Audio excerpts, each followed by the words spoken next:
deepest enemy is within ourselves. I've always said.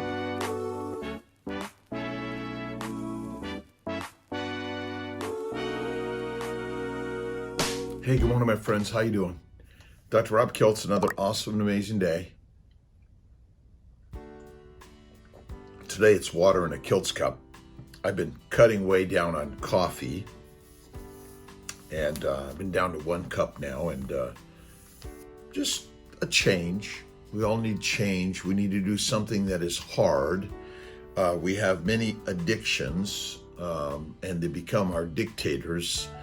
Dictatorial is my new phrase of my crazy concepts, and listening and learning to myself, my body, and now it's 65 and April 12th. What a beautiful day. It's Monday.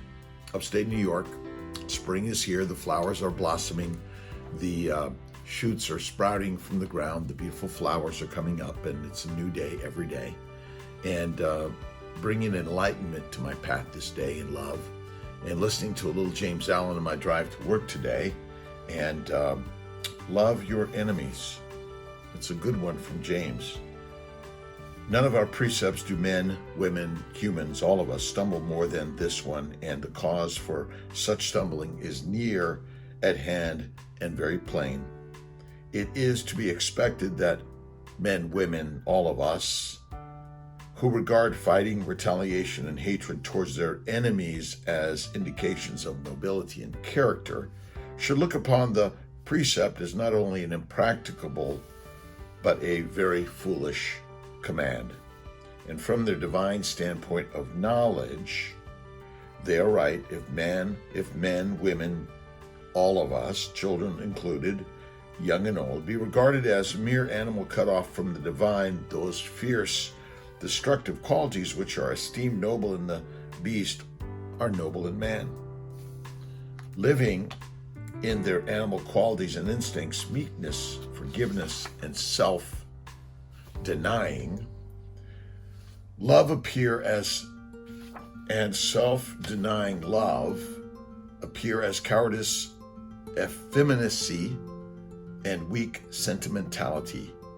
However, we recognize in man certain divine qualities, more active in some than others, but possessed in a measure by all, such as love, purity, compassion, reason, wisdom, and so forth, which lift all of us up above the animal, yes, the instinctual beast we may all be.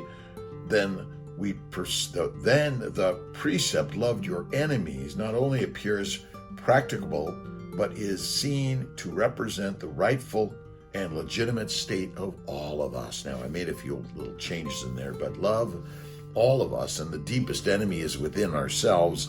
I've always said the enemy is in me, and when we can release the burden of judgment and hatred towards others, but begin with an authentic love of thyself and all others each day, and find some spiritual connection of faith and patience and love and harmony that will unfold, and the path to enlightenment.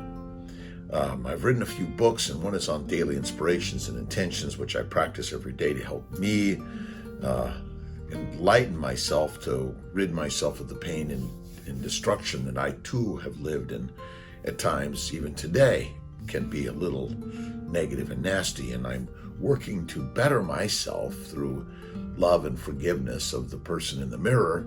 But remember, the person in the mirror is the same as all the people that you're seeing out in this world. We're all the same, and through love and kindness, compassion. A little quote from Wayne Dyer: if I could define enlightenment briefly, I would say it is the quiet acceptance of what is. And what is created by God, and God is all things, and ultimately God is within all of us. And if you haven't read the 3 Magic Words, U.S. Anderson, you must. The path to enlightenment is paved with many lessons, but one of the most important is the death of the ego. We must drop our narcissistic views of self and realize that our image and self-perceived physical importance impedes our ability to reach the higher spiritual planes.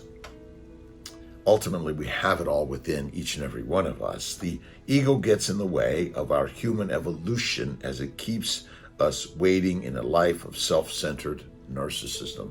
Do I look okay? Am I wearing the right stuff? Is the video look right? Letting go of all those things is really the trick of the universe. We often think of our personality, what we have, what others think of us, and our passion in life as what matter. But in fact, faulty thinking is something that has been ingrained in our culture. I think it's ingrained in our DNA in some way, for sure. Image distorts our authentic self, and ultimately the authentic self is within all of us.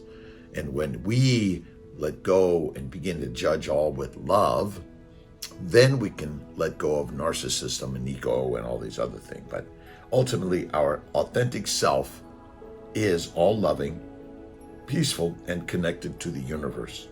Our authentic self knows that the car we drive, the job we have, the clothes we wear, the jewelry we wear are not representative of our true inner being and light that is enlightening all of us.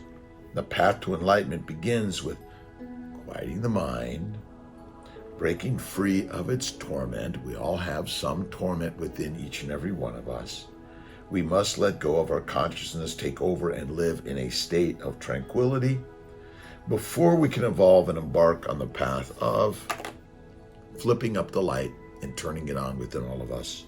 It really begins when you begin to read and listen and learn from all the amazing prophets, sages, poets, the writers, the sharers of the story of how to take the pain we live and turn on the light to see that is really a path to see that we're all God's. It's within all of us.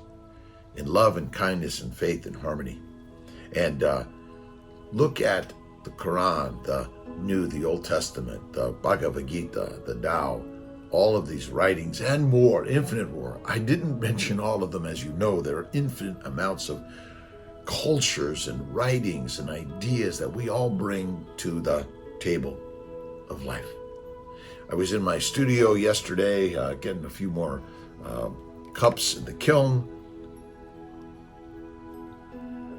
Spend more time in contemplative meditation of love and kindness to the mirror.